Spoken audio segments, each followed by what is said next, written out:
ఏపీలో జర్నలిస్టులపై దాడులకు వ్యతిరేకంగా గుంటూరులో భారీ ఆందోళన చేపట్టారు. జర్నలిస్టు సంఘాల ఆధ్వర్యంలో జరిగిన ఈ ఆందోళనలో అఖిలపక్ష నేతలు పాల్గొన్నారు. హిమాని సెంటర్ నిరసన ప్రదర్శన చేపట్టి గాంధీ విగ్రహానికి వినతిపత్రం అందజేశారు. మార్కెట్ సెంటర్లో మానవహారం చేపట్టి ప్రభుత్వానికి వ్యతిరేకంగా నినాదాలు చేశారు. మార్కెట్ సెంటర్ నుంచి కలెక్టరేట్ వరకు నిరసన ర్యాలీ చేపట్టారు. కలెక్టర్, ఎస్పీకి వినతి పత్రాలు అందజేశారు. జర్నలిస్టులపై దాడి చేసిన వారిని తక్షణమే అరెస్ట్ చేయాలని డిమాండ్ చేశారు.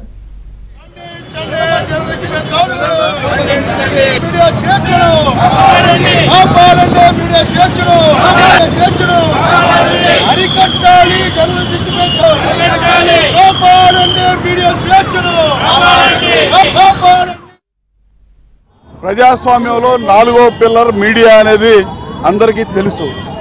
నిజాలను నిర్భయంగా వెలిబుచ్చటం అనేది ఇక పాత్రికేయులకు ఉన్నటువంటి స్వేచ్ఛ.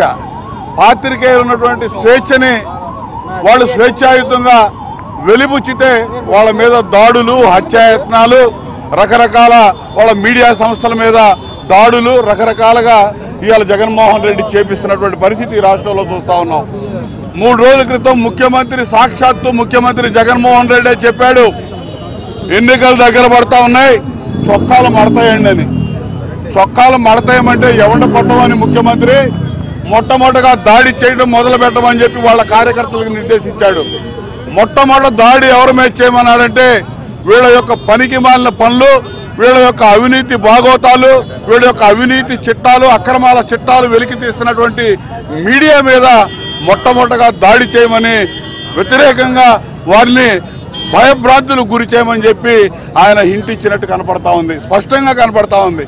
అదే రోజు ముఖ్యమంత్రి చొక్కాలే పడతాయమని చెప్పిన రోజు సిద్ధం సభలో అనంతపురం జిల్లాలో రాప్తాడులో ఆంధ్రజ్యోతి విలేకరిని చావబాదినటువంటి పరిస్థితి, చావు బతుకుల దాకా తీసుకెళ్లినటువంటి పరిస్థితి, పోరాడే పరిస్థితి తీసుకొచ్చిన ఈ ముఖ్యమంత్రిని ఏమనాలో ఆలోచన చేయాలి.